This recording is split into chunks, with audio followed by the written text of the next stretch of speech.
What is up, people? Welcome back to Blue Chip Prospect once again. This is one of my last video before the draft. I'm getting all excited and happy. Today will be a top 10 defenseman in this draft, and as I usually do, I like to make things clear or at least give you my train of thought in my ranking so you don't get all mixed up.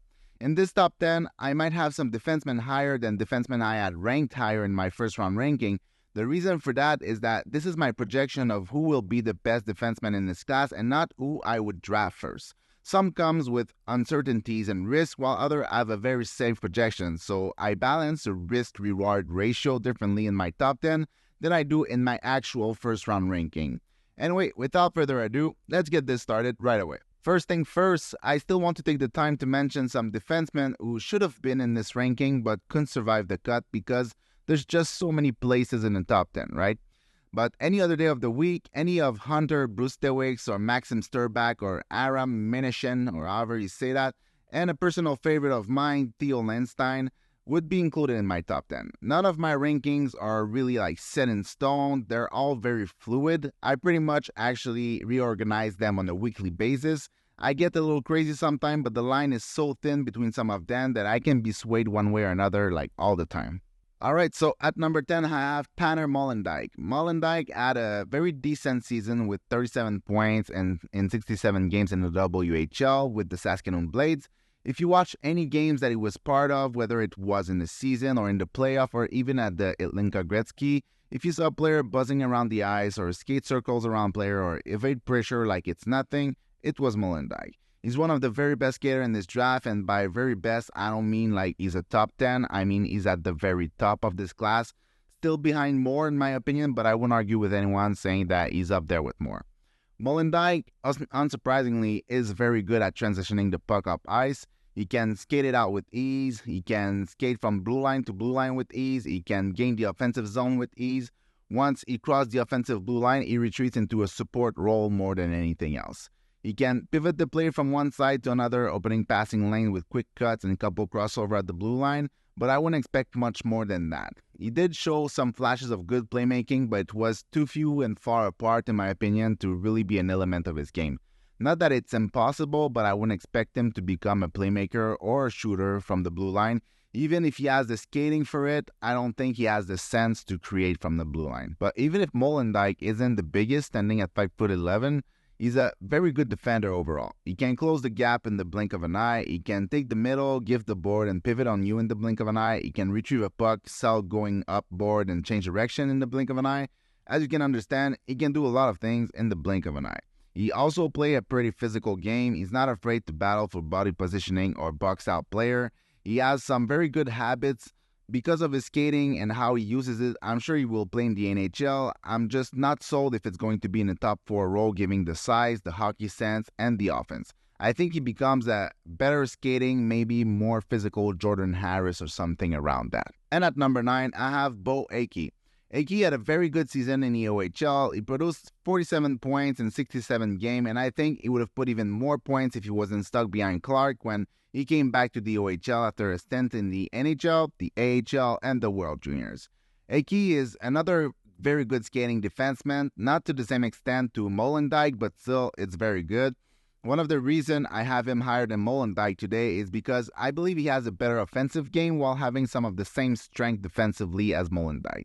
I don't think he's as strong or competitive in the D zone, but it's not far behind in my opinion. He matches the attacker's feet with ease, and again, just like Molendyk, he takes the middle away, gives the board, but can close on you very quickly. I'm not sure he's as assertive in the neutral zone to prevent entry, at least not physically, but he has a very good stick. He's very good at giving space and close that space quickly while swiping the puck away. He's like one of those defenders in NHL 23 poking the puck nonstop on you. Obviously, not to that extent, but he's more of a stick-on-stick type of player than a body-on-body player.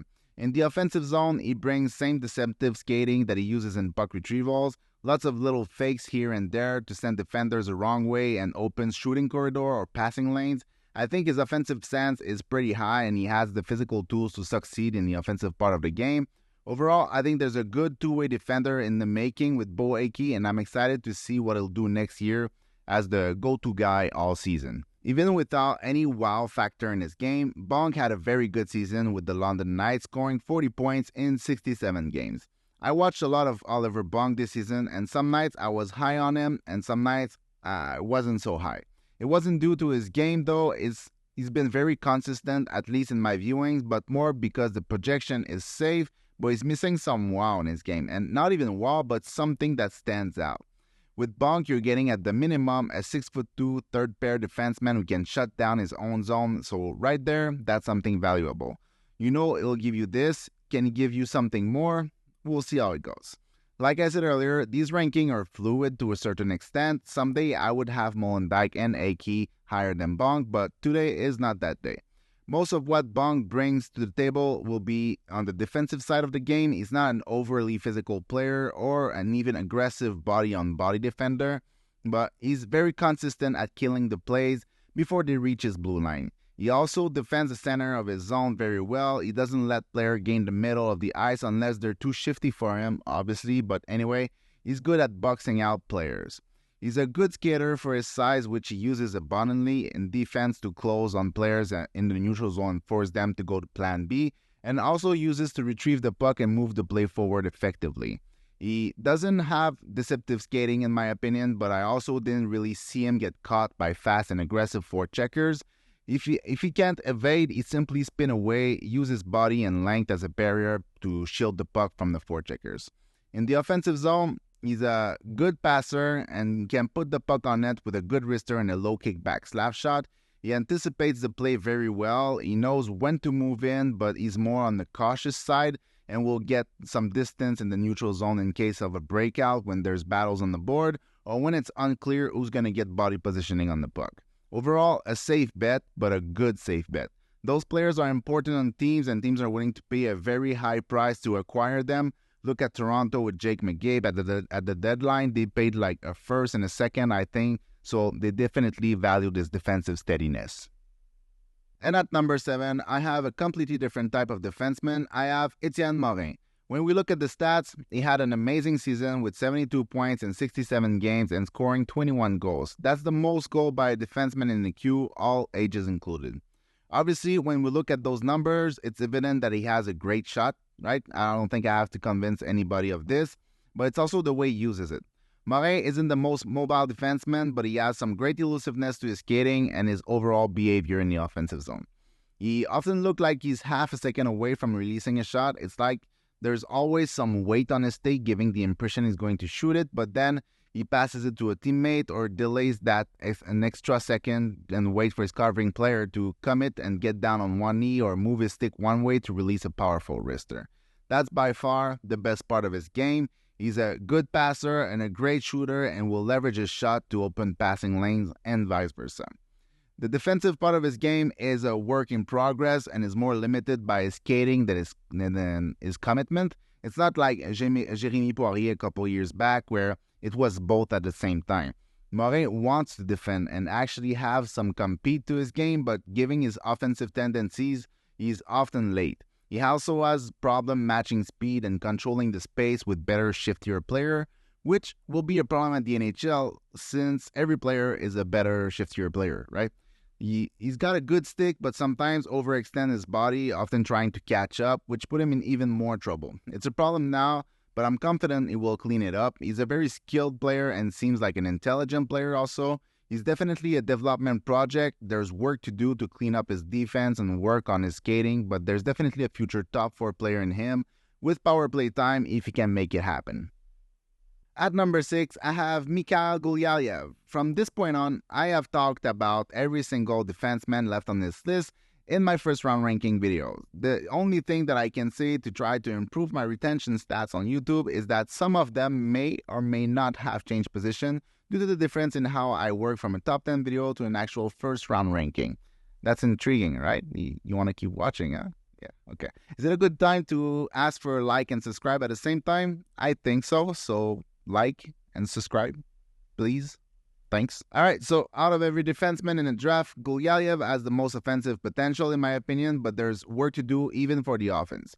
Defensively, he's just as good a skater as offensively. He can match speed easily. He can recover from out of position further down the middle to basically stick distance in a few crossover. It's pretty impressive to see. I've seen Jamie Drysdale readjust like this a couple of times. I'm not sure if it's an efficient way to do it, but it's an impressive thing to see. He's never going to be a defensive defenseman, but I think that he has the skating and the understanding to be good at defending the rush and retrieve the pucks from deep while shaking for checkers into oblivion. Offensively, this is where he shines the most, though. His stats are so impressive that they are the best ever by a defenseman in the MHL. Actually, they're so good that they're better than Daniel Booth's stats, who's a forward, which many see in their top 15.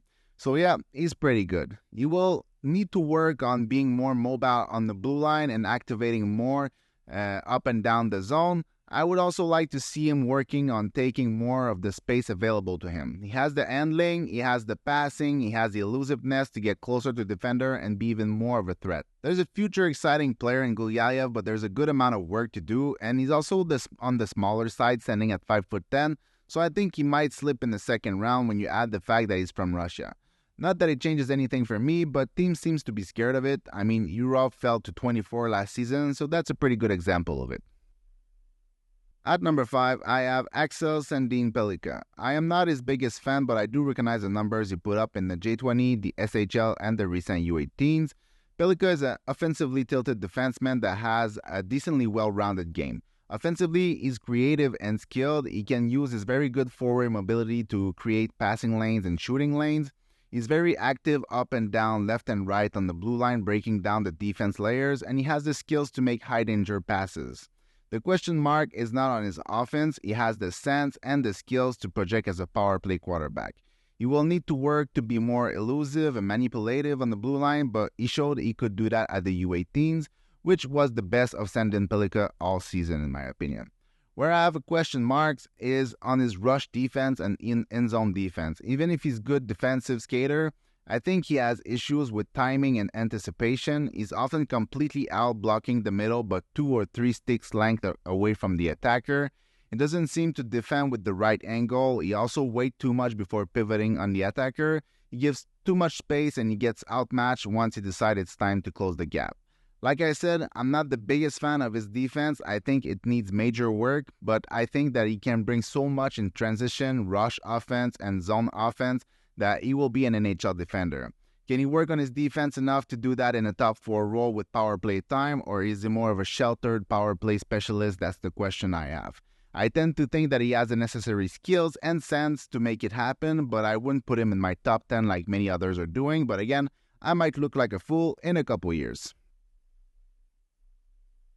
At number 4, I have my boy Lukas Dragicevic. Lukas Dragicevic had an amazing season in the WHL with 75 points in 68 games, making him one of the most productive defensemen in the WHL in the last 30 years.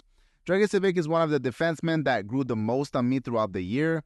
Like I said in my full scouting report on him, he's a player that I already had a preconceived idea of who he was before I actually took the time to sit down and watch him and focus on him. I think that defensively, he is better than what he is being given credit for, even if it's probably never going to be a selling point. I don't think he will end up a liability on the ice like so many are saying. The fact that he's been a defenseman for only 3 years does explain many of his flaws, and I think that with time, it should get better. From everything that I've heard and read, he is a very dedicated player to his craft, and he is working hard on his defense and his skating. The skating came a long way this season, especially when you look at how he skated at the U18s compared to the first half of the season. It's a significant improvement, but he still needs a lot of work. His work in the defensive zone and offensive zone and in transition is affected by his subpar skating. Considering the length at 6'2", the skills, the hockey sense, you're getting a good player no matter what. But if he can fix the skating and bring it to at least an NHL average level, you're getting a very, very good NHL defenseman. It's definitely the element of his game that will dictate his career. Are you getting a power play specialist that needs to be sheltered because he can't close gaps or match the attacker's speed? Defender that gets stuck in his own zone because he can't shake off the pressure and break out the puck? Or are you getting a player that can do all that plus be a significant offensive impact is the real question with Dragicevic. For me, I'm a believer. At number 3, I have Tom Willander. Willander didn't have the best season in Sweden with 25 points in 39 games in the Swedish under-20 league.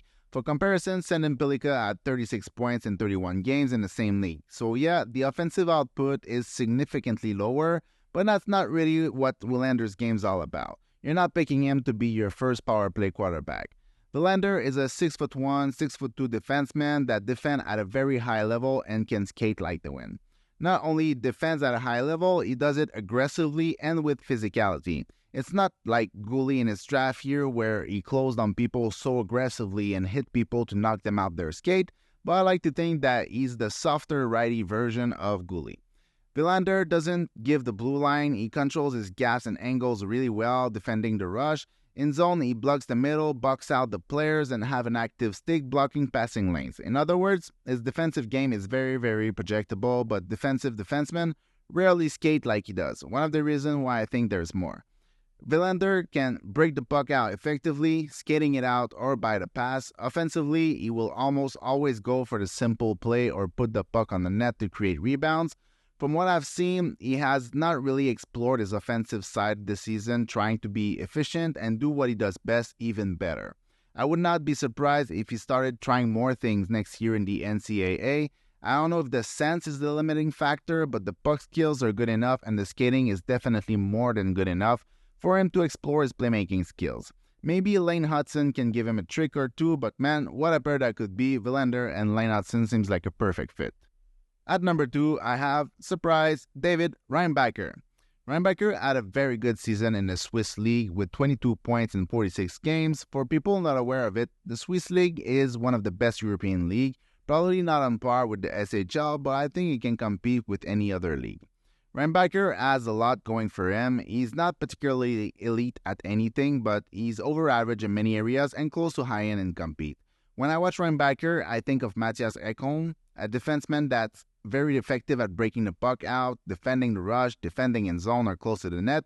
A defenseman that leans heavy on his opponents and can play with some physicality and doesn't give you an inch of space. A guy that has some offense, but probably not the guy that you'd want on your first power play unit unless you're trying to play it safe. That kind of player is what Reinbacher projects to be if he would continue on a linear progression. But if he keeps adding tools to his toolbox, more is certainly in the realm of possibilities. The foundation of a very good modern two-way defenseman is already there. The defensive part and physical part of the game is already at a very high level for an 18-year-old. But if he can try more things offensively, manipulate players on the other side of the offensive blue line, add deceptiveness to his already very good skating while keeping being active in the offensive zone and joining the rush, there could be untapped offense in Reinbacher. When the base is already so good, when the player already does everything so well, adding his skills to their arsenal can make them significantly better. And at number 1, I have Dmitri Simashev. I know that in my rankings, I had Reinbacher at 12 and Simashev at 15, so obviously putting Simashev first in my top 10 brings some question. First, there's not a big difference between the 12th and the 15th position. I already had them pretty close to each other. I think that Reinbacher's projection is safer because he already proved that he could produce points and be the best defenseman on his team in a very, very good European league. On the other hand, the tools that I think Reinbacher needs to add to get to the next level, Simashev already have those tools. So in the end, any of the two could be number 1, but for me, Simashev takes the cake. He's an even better skater than an already very good skater in Reinbacher. He has elements in his skating that we just never see for guys of that size. He has the elusiveness of a 5'10" player, and it's everywhere. It's in transition, at the offensive blue line, it's in puck retrievals. Like I said, it's everywhere. Just like Reinbacher, Simashev also defends at a very high level. I think he's an even better defender and an even more physical and overwhelming defender. He's also an even bigger defenseman standing at 6'4". One thing that scared me a little was his production in a league like the NHL. Simashev had 1 single assist from September 2nd to December 20th. You can have all the tools in the world. If that's what you have to show for 3 months and a half of hockey in the Russian Junior League mixed with KHL time, that's not nearly enough. But in the second half and the playoff, he did much better with 17 points in his last 27 games, including the playoff. I think you guys can understand that that's a lot more encouraging, even though a good chunk of that stretch where he didn't produce was in the KHL, playing anywhere from 1 minute to 13 minutes. So in the end, I think both players have a good case to be number one on this list, but Simashev's potential is through the roof in my opinion, while Reinbacher is lower but with a higher floor. Alright, that is it for today, and this completes my top 10 series. I hope you guys enjoyed it. Thanks for watching. See you in the next one. Peace.